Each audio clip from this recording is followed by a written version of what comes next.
Seguimos grabando. Ok. Entonces, vamos a admitir a otra persona que está llegando.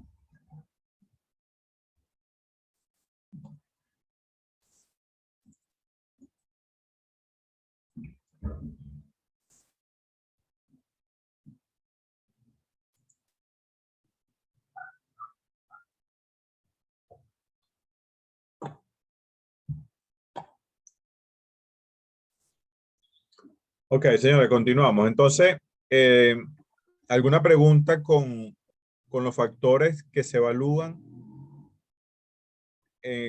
cuando estamos valorando puestos? Normalmente esos son los factores que se evalúan. ¿Cuál es el esfuerzo intelectual que ese puesto tiene? Porque a lo mejor no es un esfuerzo intelectual, sino un esfuerzo más operativo. ¿Ok? ¿Cuáles son el tipo de habilidades que te exigen? Tanto habilidades blandas como habilidades técnicas y como habilidades personales. ¿Ok? La responsabilidad tiene que ver entonces con esos elementos. ¿Qué tan responsable o cuál es el nivel de responsabilidad que tiene ese puesto de trabajo? Si es solamente ejecutar, si es solamente verificar, si es solamente garantizar que se hagan las cosas y así sucesivamente. Entonces, hay una serie de responsabilidades que los puestos, cuando se hace la descripción, son válidos porque nos permiten entonces ver cuál es el grado de responsabilidad que tiene cada puesto en comparación con otro puesto. Las condiciones de trabajo son muy importantes porque dependiendo de esas condiciones del trabajo, tanto, tanto los horarios, las condiciones de trabajo, los horarios, los turnos, toda esa cantidad de información que de alguna forma pesan a la hora de que tú le puedas asignar un valor relativo a cada puesto y obviamente al final eso se va a ver reflejado ¿dónde? En el pago que tú recibes mensualmente. ¿Ok? Seguimos. ¿Seguimos bien? ¿Cómo vamos hasta ahora, señores? Cualquier duda, profesor, aquí no entendí esto, puede repetir esto, ahí buscamos otro ejemplo, busco la forma de cómo explicarme mejor. ¿Sí? Richard, dime. No, profe, que recién entré a la clase. Se me activó el micrófono. Ah, ok. Dale. Aquí hay un ejemplo, ¿eh? Este es una valoración de unos puestos, de un mecánico, de un soldador y un cortador de cizalla. ¿Ok? Entonces, aquí hay 4 factores, que son los requisitos intelectuales, las habilidades exigidas, los requisitos físicos, la responsabilidad y las condiciones de trabajo. ¿Ok? Entonces, cada uno de los miembros del comité, ¿qué hace? Le da un valor a esos requisitos. ¿Ok? Un requisito intelectual entre un soldador, un mecánico y un cortador de cizalla. ¿Cuál creen ustedes que tiene mayor requisito intelectual? Relativamente. El mecánico tiene 100. ¿Ah? El mecánico tiene 100. Claro, el mecánico, ¿por qué? Porque tiene que ver más con partes de lectura de los autos y es más complejo. ¿Puede ser? Sí, exactamente. Entonces, fíjate, si vemos el mecánico, hay unos requisitos intelectuales porque se supone que tiene que tener formación en el área mecánica, pues. ¿Ok? Que es más exigente que los requisitos de un soldador, ¿cierto? Y no es que el soldador no tenga requisitos intelectuales.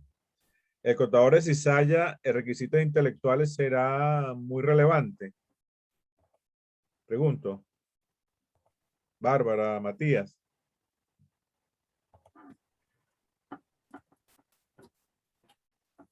Matías.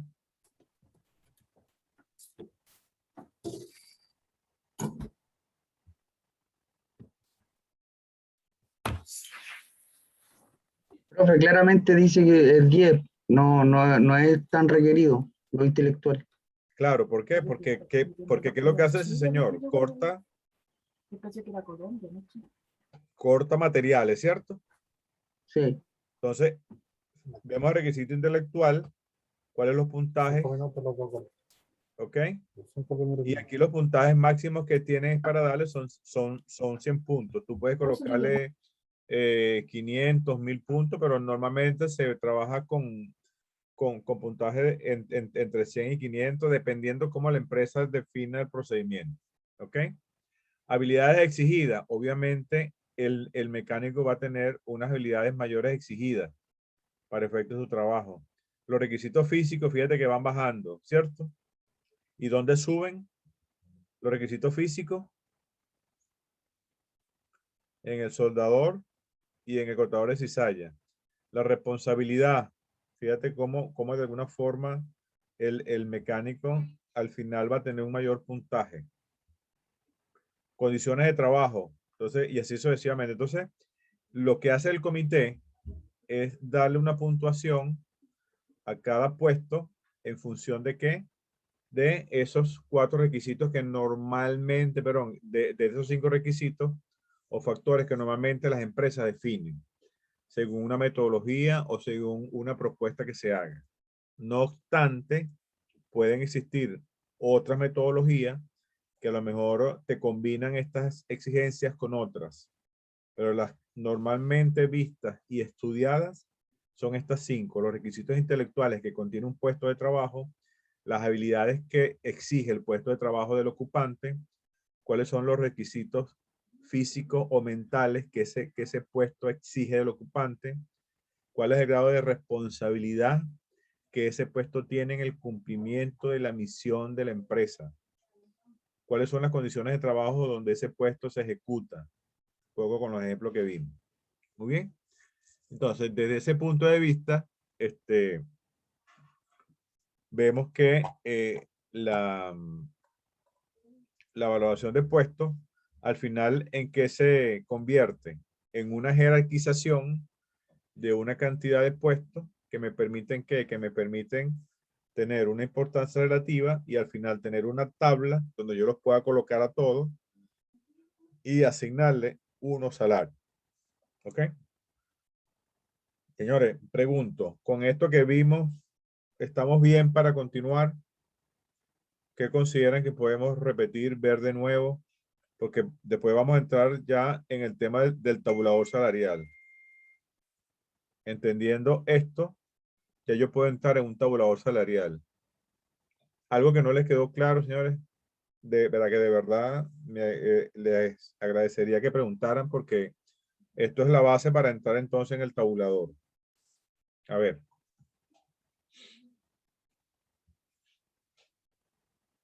Paolo, Manuel, Andy, Diego, Joan, Richard. Profe, una consulta. Dime, Bastian. ¿Esos números los pone según la percepción de uno? Eso lo, ¿O colo vienen? eso lo coloca el comité, Bastian. ¿Te que aquí hay un Ya. comité donde tú le entregaste todas las descripciones de puestos?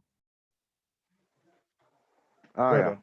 Entonces, cada miembro del comité, en función de sus criterios, de la descripción del puesto que tiene de cada uno, él le da un valor. Y al final, todos los miembros del comité le dan valores a todos los puestos. Entonces, al final, ¿qué es lo que se hace? Un promedio de lo que le asignó cada uno a cada puesto. Y al final, Ya. ¿sí? Sí, sí. Ya. Perfecto, Bastian. Esa que es mi duda. Gracias por tu pregunta. ¿Quién más, señores? Gracias, Bastian. ¿Quién más tiene alguna duda? Daniela, cuéntame. No, profe, sin dudas. ¿Está bien con lo que conversamos con Bastian? ¿Eso te dio más claridad? Sí, profe. Ok, entonces hay un miembro del comité que cada miembro tiene todas las descripciones de los puestos, el de mecánico, el de soldador, el de todos los que se van a valorar en el puesto. Ok, entonces cada uno de los miembros del comité entonces se van a dónde dentro de la descripción. Se van a el perfil del puesto o los requisitos del puesto. Y ahí empiezan a leer, bueno, ¿qué requisito tiene ¿verdad? Que el puesto de mecánica? ¿Qué requisito intelectual? ¿Qué requisito de habilidad exige? ¿Qué requisito físico? ¿Qué responsabilidad tiene ese puesto? Y así sucesivamente le va dando puntaje a cada uno de los factores. Eso se va colocando ¿verdad? Que en una tabla y todo el mundo le dio y al final tú ponderas eso. Haces un promedio y al final te dice, bueno, ¿cuánto? Si los 5 miembros del comité le dieron 100 en requisitos al mecánico, todos van a tener 100. En las habilidades exigidas, uno le dieron 90, otro 95, otro le dieron 100 y así sucesivamente, ahí se promedia y así sucesivamente, al final tienes un total, ¿ok? Y así lo tienes con cada puesto. ¿Me expliqué con ese adicional que estoy mencionando? Sí, profe. Ok, Sandra. ¿Tiene alguna duda, Sandra?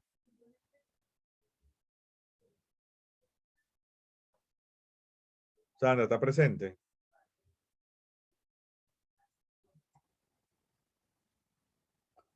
Johnny Muñoz,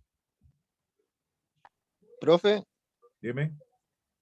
ese comité es, ¿qué forma equipo de recursos humanos? Me está preguntando quién. El comité que usted dice, ¿quién lo Richard. conforma? Fíjate, Sí. ese comité está formado principalmente por personal de especialistas de recursos humanos. Igualmente, Richard, participa las unidades de línea, las unidades operativas. Normalmente, recursos humanos invita a la participación a los supervisores, a los jefes de área que participen en ese comité. ¿Por qué los invitan? Y por qué es importante que ellos participen, porque ellos conocen muy bien desde el punto de vista práctico, desde el punto de vista del día a día, cómo se evidencian esos requisitos intelectuales, esas habilidades, esos requisitos físicos o mentales, esas responsabilidades y esas condiciones de trabajo. Entonces, ellos son muy importantes también para valorar puestos. ¿Ok? Entonces, es un equipo interdisciplinario entre recursos humanos y las unidades de la línea. Cuando digo las unidades de la línea, puede ser operación, mantenimiento, logística, dependiendo del tipo de empresa. ¿Muy bien? ¿Está bien, Richard? Sí, por favor, así. Gracias. Ok, siempre a tu orden. ¿Qué más, señores, por favor? Para que avancemos. Ok, bueno, si eso está claro o medianamente claro, de una manera general, ¿ok? Que no es que vamos a salir expertos valorando puestos, pero por lo menos saber de dónde sale todo esto. Y recuerden que ese trabajo lo van a hacer en equipo y por eso propuse en equipo para que todos ustedes opinen, se integren, vean toda la información y puedan tener más claridad a la hora que estén haciendo la tarea. Ok, entonces entramos al otro punto que tiene que ver con tabulador salarial. Ok, o tabla salarial. Gracias, Sandra. Tú no tienes, no puedes hablar, Sandra. Gracias por la información que me das, que no tienes duda. Gracias. Ok, entonces, ¿qué es un tabulador salarial? Es un descriptivo que señala los valores monetarios que corresponden a las diferentes categorías de puestos. Es como una tabla. Ustedes vieron la que yo subí al aula virtual de una empresa de logística. ¿La pudieron ver? ¿Quién la vio?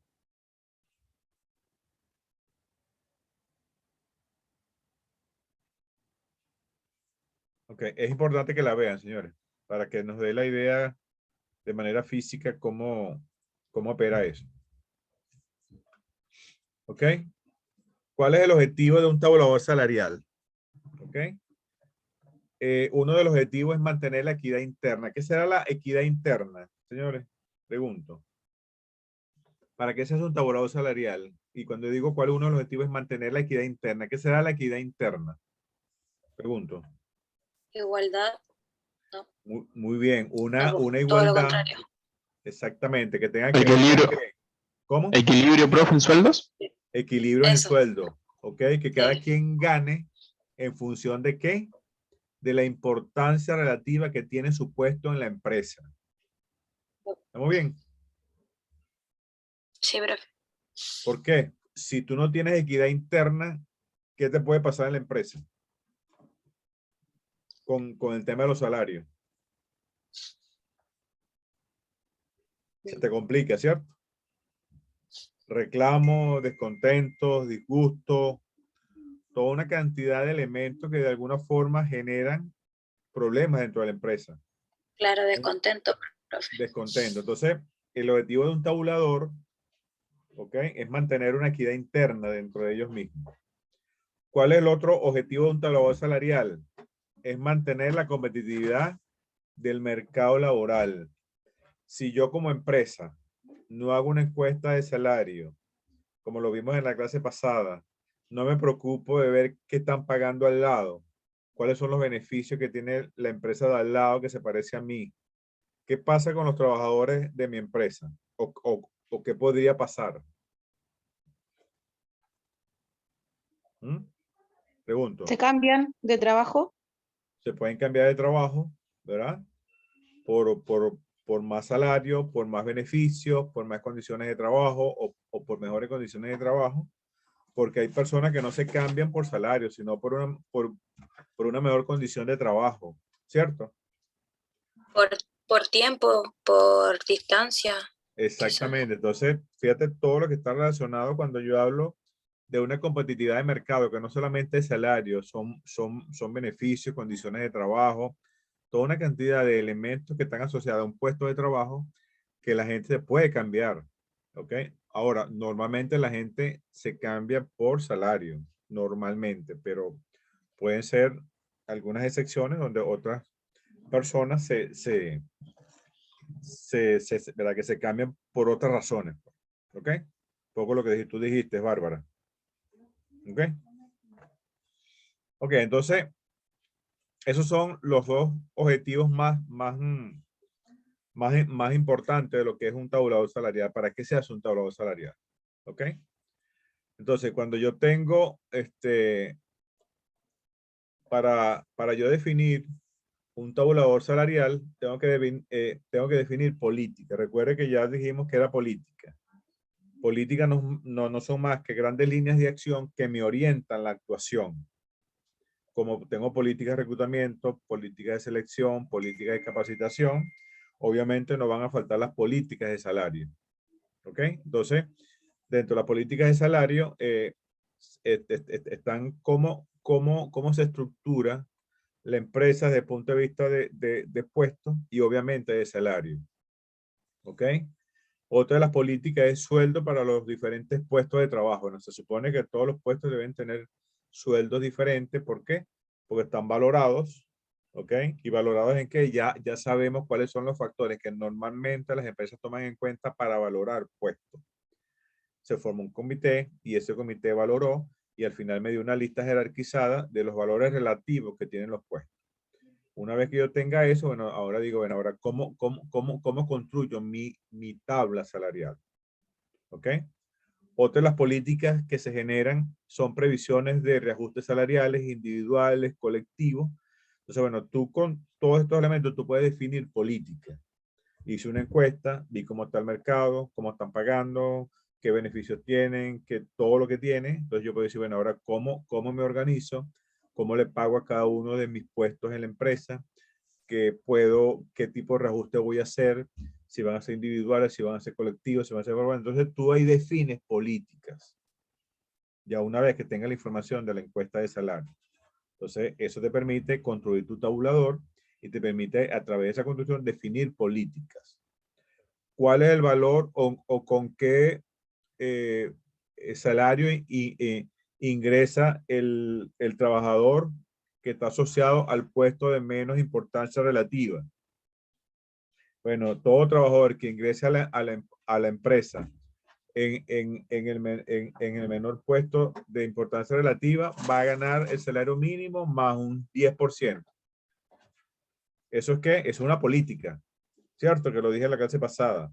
Entonces, yo puedo decir, en mi empresa no hay ningún trabajador que gane salario mínimo. ¿Por qué? Porque mi política de salario es que los ingresos de los cargos de menor importancia relativa ingresen con el salario mínimo más un 10%. Entonces, en mi empresa estoy por encima del mercado laboral, porque la empresa de al lado, todos los que ingresan en salario mínimo. Entonces yo estoy por encima un 10% en salario mínimo de ingreso de la empresa de al lado. ¿Me expliqué con eso? ¿Cómo defines política? ¿Sí?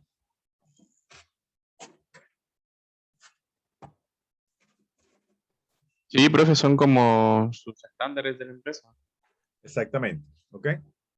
Son esos estándares, pero de palabra técnica se llaman políticas. ¿Ok? Para darle la connotación más técnica desde el punto de vista del subsistema de recursos humanos. Entonces son esos estándares con que yo me diferencio. ¿Ok? Bien. También se le puede llamar así. Ok. Entonces, dentro dentro de las políticas salariales, bueno, ahí pero esta política tiene que ser equitativa, tiene que estar balanceadas, ¿ok? Donde existe una combinación de sueldos, más beneficios, más bonos. Bueno, tú tienes que tener un balance, ¿ok? Porque no solamente pago salario y pago una cosita aquí como un bono. Entonces, un poco lo que vimos la semana pasada, ¿cuáles son las innovaciones que las empresas están haciendo, no solamente para pagar salario directo, sino para tener una política de salario balanceada, donde puedas integrar salario fijo, salario variado por comisiones, por bonos por asistencia, bonos por productividad, y una cantidad de elementos que tú puedes definir una vez que investigaste qué está haciendo el mercado. ¿Me expliqué? Otro elemento importante es la eficacia en cuanto a costo. Bueno, se supone que si yo voy a hacer un tabulador salarial, ese tabulador salarial lo voy a poder pagar. Eso será lógico, digo yo. Si yo defino un tabulador salarial, ese tabulador que yo estoy generando, ¿ok? Tiene que tener una eficacia en cuanto a los costos que eso me va a generar. Porque no es solamente el salario fijo, sino los bonos, los beneficios, los de ley, toda una cantidad de elementos que están asociados al sueldo, que de alguna forma, si yo no estoy claro con mis costos, con mi estructura de costos, obviamente voy a tener un tabú salarial que no voy a poder cumplir. ¿Ok? Hay algunas empresas donde ustedes hayan trabajado, que hayan tenido problemas con los pagos mensuales, que no pagaron los bonos este mes o que lo pospusieron para la otra quincena. ¿Alguien ha oído algo de eso? Sí, profe, a mí me ha pasado con horas extra, quizás. Bárbara, ¿no? Sí, soy yo, profe, hola. Ok, hola. Entonces fíjate entonces cuando se hace un tabulador, bueno, se supone que tú defines un presupuesto de personal para todo un año, ¿cierto? Y ahí está incluido todo lo que tú tienes, como cuando hablamos de la palabra balanceada. Tienes salario fijo, tienes horas extras, tienes promoción de jornada, tienes bonos nocturnos, tienes bonos A, B, C, D, X, Y, bueno, y todos los bonos habidos por haber y todos los pagos que tú tienes. Bueno, todo eso al final te da un numerito anual que tú dices, bueno, ¿cuánto es el gasto de personal de mi empresa para este año? Tantos millones de pesos. Bueno, se supone que eso tú tienes que garantizar. Obviamente, tú tienes una política de venta, tienes una política de marketing, de mercadeo y todo. Bueno, se supone que tú sabes que vas a cumplir con las ventas que estás haciendo y que cada quien cumple lo que tiene que hacer. ¿Ok? Otro de los elementos importantes de la política de salario es que se asegura, ¿ok? Que exista una credibilidad, ¿ok? En el sentido de que todos crean en esa estructura y que todos la aprecien. Otro de los objetivos de una política de salario es que tiene que ser estimulante, señores. Que sea una política de salario asociada al tabulador, que sea estimulante, que yo sé que si yo ingreso a esta empresa, si saco una buena evaluación, hay una política escrita que si saco más del superior al promedio, el ajuste mío va a ser de tanto por ciento cada vez que yo apruebe esa evaluación de desempeño y así sucesivamente.